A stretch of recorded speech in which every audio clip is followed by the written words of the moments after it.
Hola, estamos de vuelta, ya listos para continuar con la agenda. Y la siguiente plática para mí siempre ha tenido altas expectativas debido al alto contenido de innovación que siempre nos ofrece esta conversación.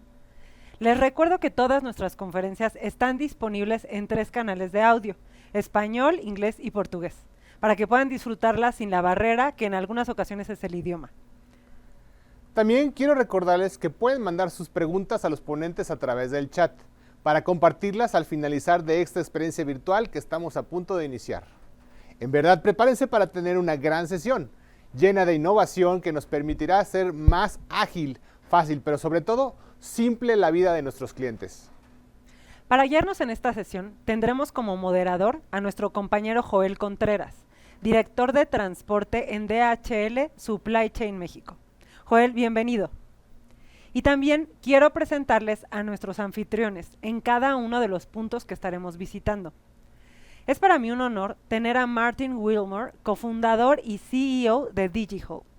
La vida de Martin ha girado en torno de la logística, por lo que cuenta con una amplia experiencia global en cadena de suministro internacional y almacenamiento, transporte en sectores como el comercio minorista, el consumo, el sector automotriz, la aviación, etc. Previamente fue responsable de establecer y hacer crecer la división de soluciones dentro de DHL Supply Chain. Y para mí también es un honor presentarles nuevamente a Alistair Shooter, vicepresidente global de transporte en DHL Supply Chain, quien estuvo con nosotros en la mañana, compartiéndonos información sobre tendencias globales. Alistair es experto en supply chain y como vicepresidente global de transporte es responsable tanto del crecimiento como de brindar un rendimiento operativo excelente y constante a nuestros clientes en los 6 continentes. Welcome Alistair and Martin. Joel, el escenario es todo tuyo. Muchas gracias Mariana y muchas gracias Sergio. Bienvenidos a nuestro panel de innovación del Transportation Forum 2022. En esta ocasión vamos a hablar de Digital Freight Platform. Digital Freight Platform es una solución que nosotros en DHL estamos buscando para seguir evolucionando nuestro negocio de transporte.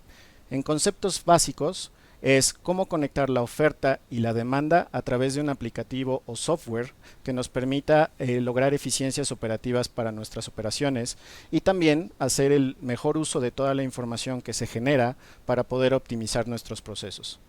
En esta ocasión tenemos 2 invitados muy especiales. Alistair, quien nos va a platicar desde la perspectiva de DHL cómo estas plataformas nos están ayudando en nuestras operaciones, y Martin desde la perspectiva de un proveedor estratégico que DHL ha seleccionado para justamente construir este caso de negocio exitoso. Alistair, Martin, bienvenidos, muchas gracias por su participación y este panel es de ustedes. Vamos con ustedes hasta el Reino Unido. Welcome back, everybody. I'm here again, and the topic on our agenda now is digital freight platforms. I'm very pleased to say that I'm actually at a digital freight business today, and I'm with Martin. Martin, would you like to introduce yourself? Yeah, so hi everyone. Great to be here. My name's Martin Wilmore. I'm CEO and co-founder of DigiHaul, which is a digital freight business. So Martin, how did you get into digital in the first place? So yeah, I mean, I guess spent 25 years in the warehousing and transportation industry, and one of my real frustrations, Alistair, was the way that we handled our transportation, and in particular the way that we worked with our carrier base and our subcontractors. And it was a real frustration, and that's how DigiHaul was born. Fantastic. So just to give us a bit of context, how do you see, or how would you explain what a digital freight platform is? Yeah, so it's interesting you say platform actually, because there's a lot of different varieties of platforms out there, but DigiHaul is actually a digital freight business. And it's a subtle change, but it's a really important one for us. So essentially what DigiHaul is it provides a platform to enable shippers and carriers to optimize their own networks. So the idea is that they're greater than the sum of their own parts. So if you're a large shipper, you can tap into a much wider network and a much wider carrier base. If you're a carrier, you can tap into a much wider volume pool from multiple shippers. And the reason why we're a business and not a platform is we take accountability for that shipment from start to finish. So we take 100% accountability for the service level for those particular shipments, which is really critical because some of our competitors out there actually just match, and therefore the service level is not guaranteed. I think that taking that ownership from end to end is super important from the shipper point of view. And I think from the carrier perspective as well, this opening up of the marketplace to give them more opportunity to grow their business. I'm putting words into your mouth, but I think that's one of the USPs you have, right? Yeah, absolutely. I think, if we look at often, again, going back to my old world of kind of 3PL logistics, we often really focused on the customer, which is really important. But our business model is built on customer-centric approach for both customers and shippers and the carrier base. And that's really important because often we treated the carriers very tactically. We didn't enter into long-term contracts and relationships. And often, we phoned them when we were in most need and actually not when we wanted to have a proactive relationship. Yeah. And that's very different to how we're operating today. Okay, let's take a little bit of a step back and talk about digitalization and adoption of technology. I think a lot of people would identify with the fact that perhaps logistics hasn't always been the fastest moving in terms of technology adoption. So how have we got to where we are today from where we were a number of years ago where this kind of solution didn't exist? Yeah, so we are miles behind in terms of supply chain as an industry. I'd say there's probably two industries that are way behind. That would be construction and supply chain management. And I think the industry has woken up and is doing a lot. So there's a lot of great examples on the warehousing side, whether it's robotics, automated MHE. But actually for transportation, we didn't really have a lot. And actually, the digital freight platform business transformation is actually at the forefront of this. Yeah. So for example, Alistair, you go way back in some of the other industries that were really market leading in their time. You go back to the 70s with teleshopping. Remember, and they're still, going strong now, but you're going on to teletext and ordering products. In essence, that's a digital product and a digital solution. The evolution then into the 80s of 3D printing, and actually, the disruption that caused to the printing industry, but the efficiencies that solved at the particular time. Then you had the explosion in the 90s, really, of internet banking, online shopping. So you go back to an example. I remember, you're going to show my age here, but you go back into the 90s and I remember walking into a HSBC bank and they had balloons and banners all over the bank encouraging you to use this new machine and this new environment. I can't tell you the last time I went out and walked into a bank, so long ago. Recently flew from Heathrow Airport, and actually I didn't have a piece of paper on me. The only actual document I had was my passport. And in COVID times, I basically done my online check-in, I done my auto bag drop, I done my COVID passport. All of that was sitting on my phone, and the only thing I needed was my passport to go through security. So they've taken that industry has taken what was a problem, a very high labour-intensive process, and actually transformed that and made it more efficient. And if you look at actually the COVID times specifically, actually without that level of automation, it would have been a real problem because we'd probably have had 25% more people at the airport actually servicing the oncoming passengers. And then we go on to music streaming and the explosion of music streaming in the early 2000s. And you think of Spotify as a service. I think you had Napster and a few others, but who buys a CD anymore? It was unthinkable 10, 15 years ago, but everyone now really streams, downloads their music, has it at their fingertips whenever they want it, whether they're on a flight, whether they're on holiday, whether they're just chilling at home. Generally, you don't have that hardware anymore and everything's accessed off your phone. And actually the unique point about Spotify is as the market and as consumers have become more and more familiar with that, it's actually set off other alternate products as a result of that initial service as well. So you can see that actually the digital start point starts somewhere, but then you get offshoots of other opportunities. And I think one of the examples that I'd touch on as well is if you're looking at fast food restaurants and you look at the McDonald's kind of journey and evolution into digital. Actually, you could go into a McDonald's restaurant and actually, there was questionable at the start, right? In terms of consumer behaviour. And I remember going into one restaurant with a huge queue of people out the front waiting to go to the checkout. Yeah. And actually, they resisted the huge tablets that you get in the restaurant. Actually now people are much more familiar. They go in, they use the big tablets.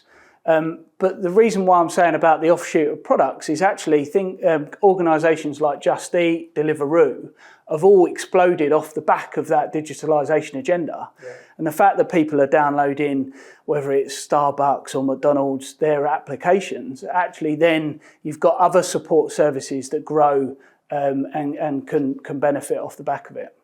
Yeah, so I think one of the things you're telling me that I learned, first of all, is I probably don't need to keep my Blockbuster video card anymore because that's probably invalid. But in terms of some of these technologies that have really adopted and been successful, there's probably some aspects in terms of usability and ease of interaction for customers that we're learning from for DigiHall, right? Yeah, I think the one thing that I'd really love everyone to take away, certainly from a DigiHall perspective, is reduction in waste and sustainability. Yeah. And that's what we're here for. So, if I talked earlier about leveraging a wider sum of your own parts, what you can do, you can only optimize your own network to a certain extent. Yeah. So if you're a large shipper, you've got your own network, you might have your own set of subcontractors, you can only optimize that so much. When it comes to reducing empty running and providing matches in terms of shipments, in Mexico, for example, there's a high density of movements from one part of the country to the other part of the country. Yeah. Actually, by leveraging a wider network and more customers, you have more synergies that you can then optimize. Ultimately, that reduces carbon, reduces the empty running, and is better for the planet. You touch on a really interesting point there, because I think you can have the technology, but I think there's also got to be a shift in mindset, hasn't there, in terms of how willing people are to collaborate. Are you seeing that happening more and more, and is it happening fast enough? It's never happening fast enough. It can always happen a lot faster, but we are seeing a shift in mindset, certainly from what we've experienced up to now. Mm-hmm. It could be faster. There's obviously resistance along the way, but my kind of philosophy on that is if there is resistance, you're kind of doing the right thing. If it was that easy, this sort of thing would have done years and years ago. So it is difficult. It's challenging, from a mindset point of view, and not everyone's on the same page. But one of the things that we have seen is once the platform, the technology is adopted, the customers see the value and the efficiency, the carriers see the increased volume and the asset utilisation, things really start to gather momentum. Yeah, absolutely. One of the topics you touched on there, Martin, was waste. And I'd like to understand a little bit more about the value proposition here of a freight platform. So reducing waste is one thing, having more volume for carriers is another, how we appeal to customers is another aspect, but how does it all kind of fit together? That's quite complex to understand. It is. I think for me, if you compare the analog way of working and the digital way of working, it's all about data and about using data and the insights of data to make better decisions. Yeah. And actually optimizing what you do as a result of using data. So if I look at it from, the order life cycle, we are taking data points at every step of the journey, whether that's when an order has been uploaded for fulfillment, whether that's when a carrier has accepted that work and that allocation of tasks, to when a shipper sees the collection being made and the ultimate delivery being made. And all of those data insights actually enable us to improve and optimize what we do. So if you're thinking about the value then we can pass back to the various stakeholders, whether it's shippers, whether it's DigiHall, whether it's the carriers, that value then unlocks more volume, and we encourage more shippers to onboard onto our services, which then in turn gives the carriers more opportunity to sweat their own assets, gives us more backhaul matches, it enables us to reduce the empty running, ticks a sustainability angle for us, which is absolutely important to protect the planet going forward. And it's a virtuous cycle, so it just continues to keep turning. Okay, I get that. So data insights are something where we can really offer value. Have we got some examples of where we've actually been able to apply that and for our customers directly?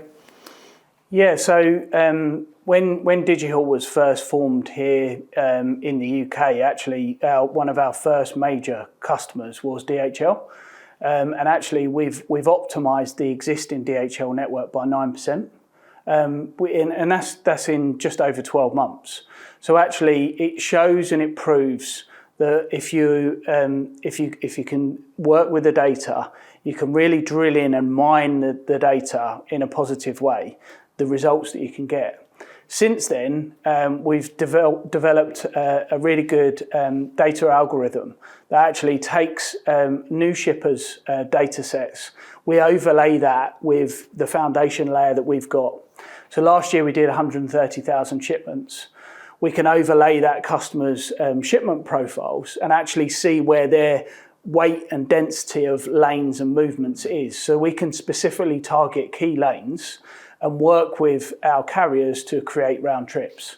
And that's really powerful because if each customer historically has worked in silos, and we're seeing now a shift and a real shift in terms of sustainability, customers are much less precious now about what equipment type they use, what collection delivery times there are. They're still super important, but they're much more flexible and receptive if it takes carbon off the roads. Yeah. I think a really important factor is around having that visibility. So I think there may be challenges within the existing supply chain that perhaps customers are not even aware of. I mean, an example that I've seen when I've spent time with our delivery vehicles on the road is waiting time at customer premises. You can spend so many hours potentially waiting for your vehicle to be tipped, and it's just wasted time. So I think having that visibility, using the data to say, hey, this is happening, we need to action it and do something about it. There's many opportunities like that, I think, available. Yeah, I think for me, the visibility is really, really important, and it's kind of the backbone of the operation. So whether it's using the driver application to provide the updates to the customer, whether it's direct integration to the carrier's journey management systems, whatever way those data feeds are presented, actually providing that end-to-end milestones of those trips is really important to identify and flush out some of those issues that you've mentioned.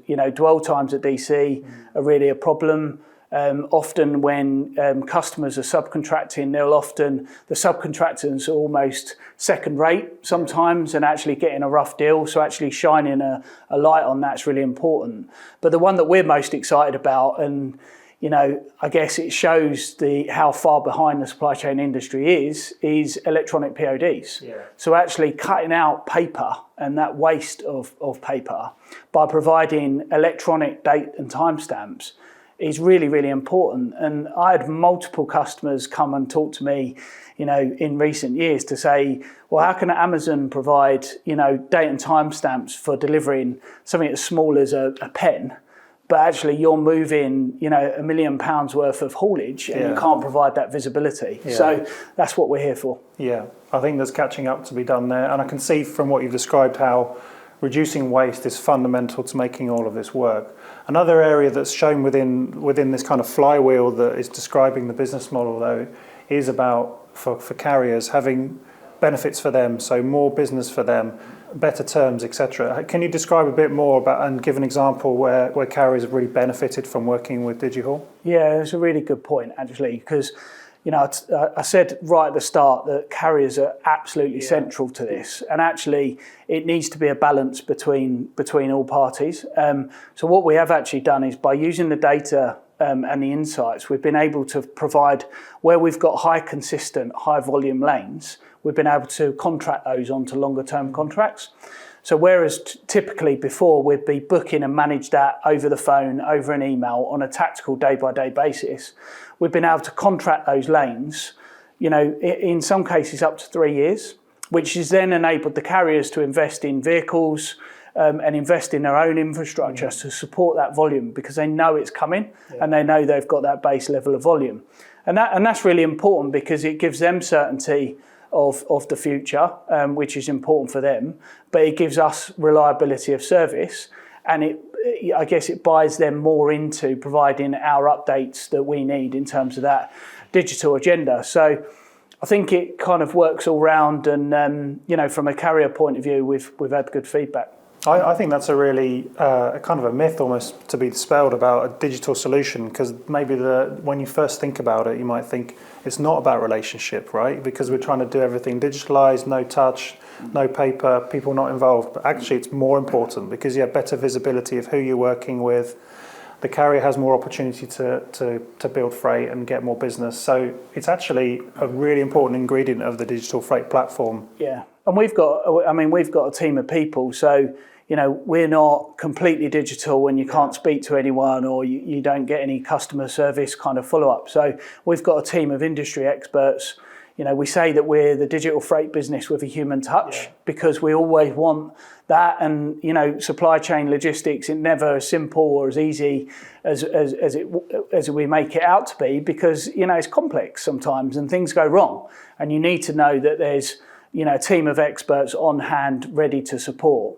And I think, again, from a carrier point of view, through the marketplace and through what we call live offers, actually we're empowering the carriers themselves to match their own shipments as well. So by geography, by a particular location in a country or in a given region, the carriers themselves can log on to the platform, they can filter by region, by geography, see what would synergize with their operations, and accept and make us an offer for that particular movement as well. So, it's just another example where it's using digital as a tool to optimize and innovate. Well, that wouldn't have been possible before, right? Without digital solution, a carrier who's situated in one part of the country would have no idea potentially what's going on somewhere else, unless they had a relationship prior existing. So I think this is a really good example. Yeah, well, historically, what would have happened is you've got the Tacto example where it's phone call, it's email,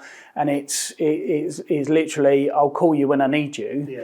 Or it's, I've got my little black book of my trusted, carriers that I'll use of 5 or 6. That I'll always ring because I know that they're strong in a particular region. Now we've opened that up to over 800 carriers that can all see the jobs, they can all see that activity. So it's made our processes more efficient, but also it's enabled a wider base of carriers to see that work. So look, there's always a time and a place for contracted work, and I've said that before. So we have a contracted flow on the platform as well. So if we've got a particular lane that's contracted, only those carriers can see it. But then you've got the marketplace flow as well for everything else. So you kind of got the best of both worlds. Yeah. So something I know you're really passionate about, Martin, is keeping up with the latest trends in the market. And I'd like to talk about that now, because there's a lot of new things happening, as we were saying, in transportation. Particular area is consumer demand and how that's changing the way that we need to work. So the move to e-commerce, for example. How do you see something like that impacting logistics, but probably more specifically your business?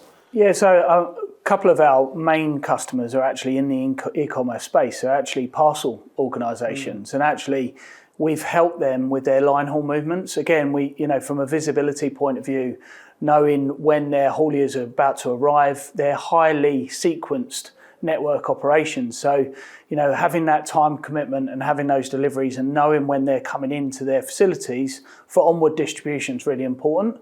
So we've helped directly there. We're also actually active in the automotive space as well. So we've seen a big shift in terms of omni-channel. So a migration, and it's early days, but a migration away from dealerships and actually consumers going direct to dealerships and actually just ordering their vehicle, whether it's a new vehicle or a used vehicle, from home and ordering it off the internet, getting delivery, having 7 to 14 days to return. But actually we're seeing that shift. So we're actually now working with carriers in that space that are moving, either 6, 8, 12 vehicles, maybe even 1 or 2.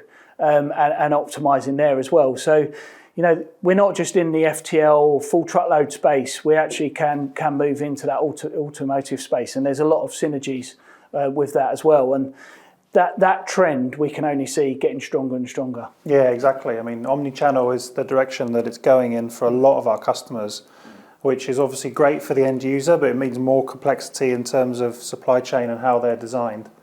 So how do you see the kind of profile changing some of the needs of our customers? Because a lot of the stuff we read about is more urbanization of logistics, inner city deliveries, different types of fleets that need to support that. So how's that going?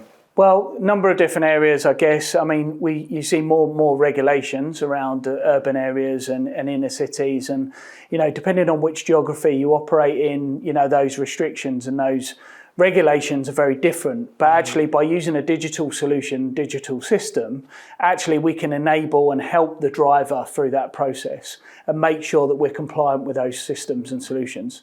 When you're working in an analog way, it's very difficult to maintain compliance and control in that instance.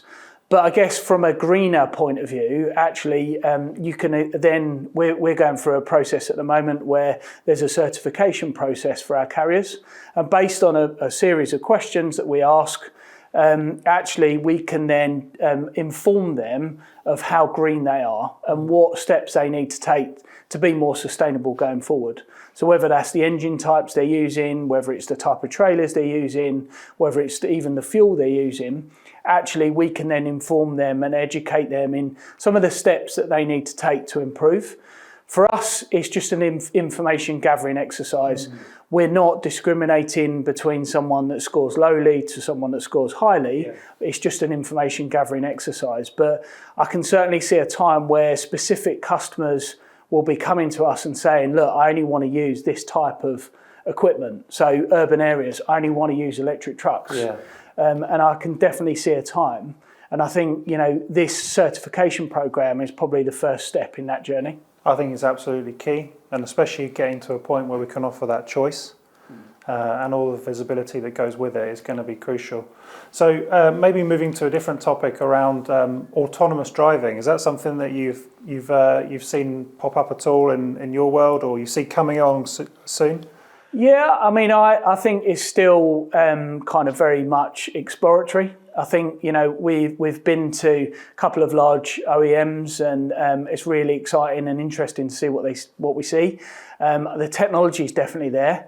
I think it's more about consumer behaviour and around how the general public actually are receptive to that. So I still think it's a way off. I might be wrong, but certainly excited by the tech. But I don't think it's imminent. So we've talked there about some of the trends in the market. What's happening in the world of digital? What's been developed there? So much at the moment. I mean, we've got a lot of content we're developing behind the scenes. I guess to touch on a few more data-related topics, one of the things that we're really excited around is algorithms and using artificial intelligence to improve the overall service for the customer. So one of the things that we're working on now is, if you imagine a collection delivery point, often customers are quite rigid around, has to be collected on this time, has to be collected in this time window on a specific day, and it has to be delivered at this point, often because sometimes what their customers are asking and wanting. Yeah. But actually, if we can inform them and empower them, actually if they adjusted those time slots, that we could provide a better solution, ultimately everyone's going to win. So one of the things that we're developing in the background is actually that artificial intelligence that actually says, with a good degree of confidence, that actually if you adjusted that time window by 6 hours plus or minus, actually we can match that with an alternate load that's coming in the opposite direction, and we can optimize the network and give value back. That's something we're really excited about. Yeah. Another example would be pricing. So depending on what region you're in and geography you're in, actually sometimes it's very difficult to understand whether you're getting market value. Right. So we're working with a number of third-party providers, including our own data set, and we've actually joined up forces and put all of our data and all of our pricing information by lane into that index. So actually then we can then measure and provide a benchmark option for our customers. And we can take it one step further where we can provide a health check for our customers. So actually they can go onto the website, they can put their lane rates in, they can put their lanes in, they can put their equipment type, and actually we can give them a health check in terms of their rates and the index of their rates against the market.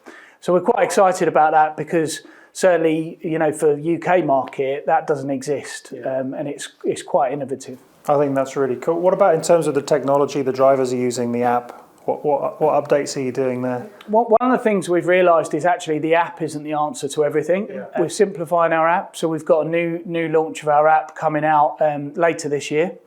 And we're really excited about that because actually the app drives the driver and not the driver driving the app. So we're using GPS technology to prompt the driver at various points. So when they're arriving at where within a radius of that collection, destination or delivery, we're asking the driver, we think you're here, can you confirm? Yeah. That enables then the driver to be more efficient in that. So, when you've got a busy day, you're working long shifts, actually you want a very simple, intuitive solution.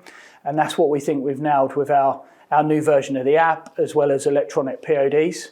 But we've also built integration with various journey management systems. So, whether it's a company as big as Microlise or whether it's some of the small solutions out there, we can actually take data feeds directly from those transport operations. So if you're a large network carrier and you don't necessarily want another app to update, we can integrate with your systems and take those feeds.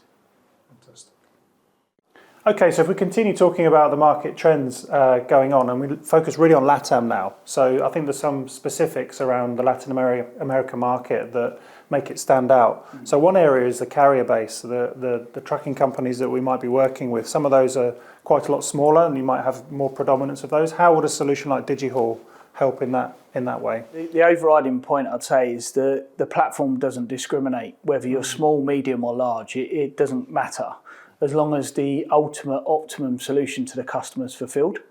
So actually, when you're using digital and data, no matter what size business or organisation you are, we can work with you. So I think that would be my overriding point. I think actually the platform itself is really suited towards those smaller carriers, and actually, if I was a smaller carrier out there, I'd be looking at a platform like this to expand and grow my business. Yeah. And like we said earlier, actually using the data to offer a lot more longer term contracts, provide more work, and actually take, these 1-2 truck operations and help them grow into 10, 15, 20 truck operations is where we want to be, and is actually where we play. Okay, so another topic is around the kind of administrative aspects of things, dealing with paperwork, particularly when you're going across different borders, customs control, things like that. How is a solution like DigiHaul able to enable that?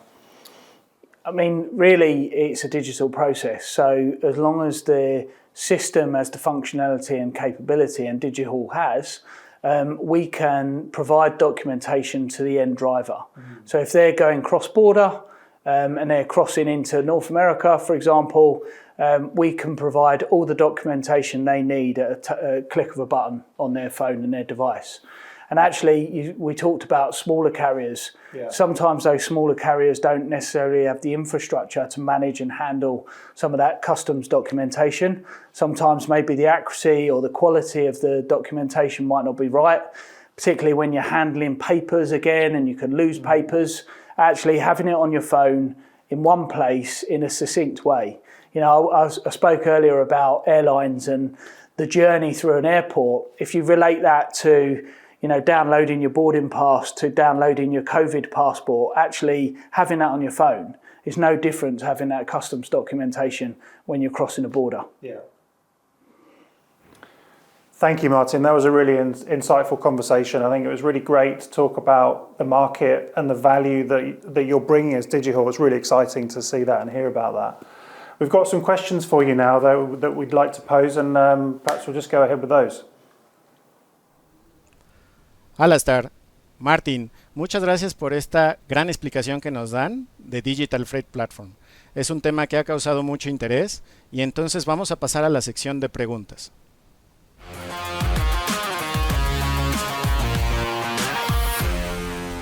La primera pregunta es, ¿cómo ven a los competidores como Uber Freight u otros jugadores en el mercado y cómo estos van a estar entrando o ya entraron en mercados como México y Latinoamérica?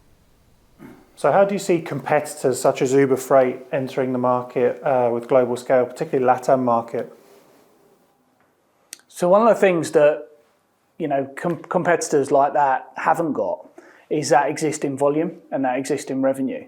So actually, when I spoke before about those three magic ingredients, often they have a component missing. They've often got good tech, they've got good funding, often lack relationships with carriers, but they haven't got that volume, that initial volume. And therefore, they haven't got those three components, and they often struggle to penetrate the market. I've seen other examples where, other companies have got absolutely awesome technology, but they haven't got any carriers, no carrier relationships. And without the carrier relationships, you can't get the volume, and without the volume, you can't get the carriers. So actually, you need those three components to be successful. Otra pregunta. ¿Quiénes son los usuarios finales de este tipo de plataformas? ¿Los clientes, los proveedores de transporte o quiénes son los usuarios principales? So what kind of customers or end users do you see most taking up this kind of technology?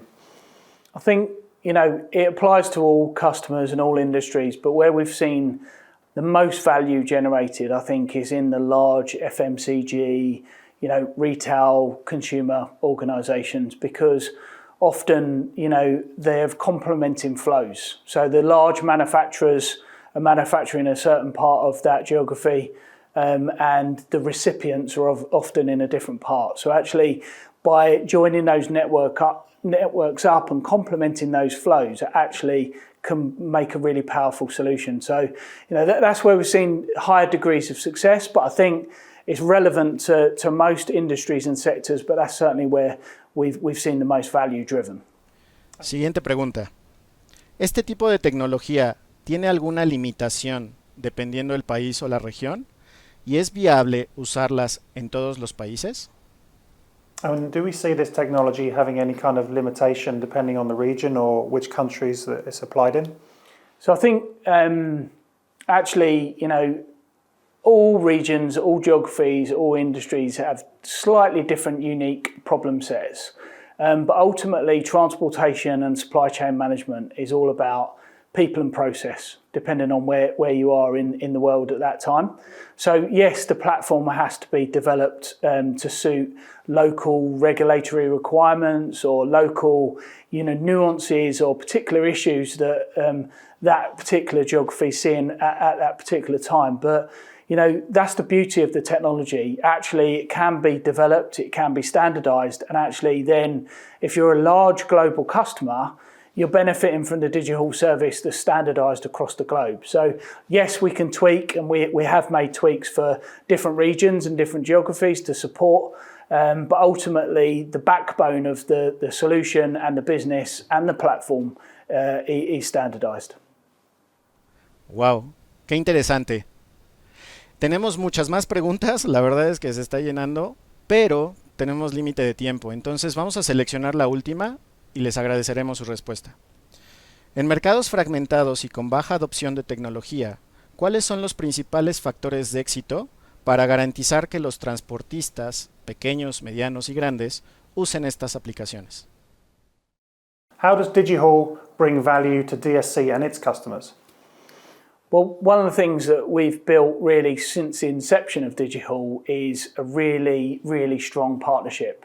So actually, the one thing that the DHL supply chain has above its competitors is a large scale of volume. And actually, I call them the three magic ingredients. But if you've got volume and data in this market already, you've got a robust platform that DigiHaul can bring. And you've got a very, very strong relationship with carriers, which also DigiHaul can bring. Actually, those three components are really, really compelling. And, right from the very word go, we've had this strong partnership with DHL that's enabled those three ingredients to come together. Thank you, Martin. It's been really great to speak to you today. I'd like to hand over now back to the forum. Muchas gracias Alastair y Martin por estas respuestas y por todo el panel que nos acompañaron el día de hoy. La verdad es que ha sido un tema muy interesante. Me despido, gracias por participar en este Transportation Forum. Quédense con nosotros que la agenda continúa y nos vemos después. Gracias. Muchas gracias Martin y Alastair por esta maravillosa sesión. ¿Qué opinan? Les dije que esta sería una gran conferencia. ¿Tú qué opinas, Sergio? Increíble, Mariana. Es impresionante todo lo que invertimos en innovación para estar a la vanguardia en la cadena de suministro de nuestros clientes. No cabe duda que la innovación es uno de los ejes clave en la estrategia de DHL Supply Chain. Gracias a nuestros invitados y a Joel por acompañarnos en esta sesión. Gracias nuevamente, Martin. Es así como llegamos al final de nuestra quinta sesión. Pero antes de irnos, les recuerdo que les estará llegando una encuesta al correo con el cual se registraron, para que nos ayuden por favor a responderlo. Es muy breve y nos sirve a nosotros como feedback. Les agradecemos mucho. Tampoco olviden compartir en redes sociales con el hashtag DHLTF2022 sus historias. Y bueno, los esperamos en la siguiente sesión. Por favor, no se vayan. Los esperamos.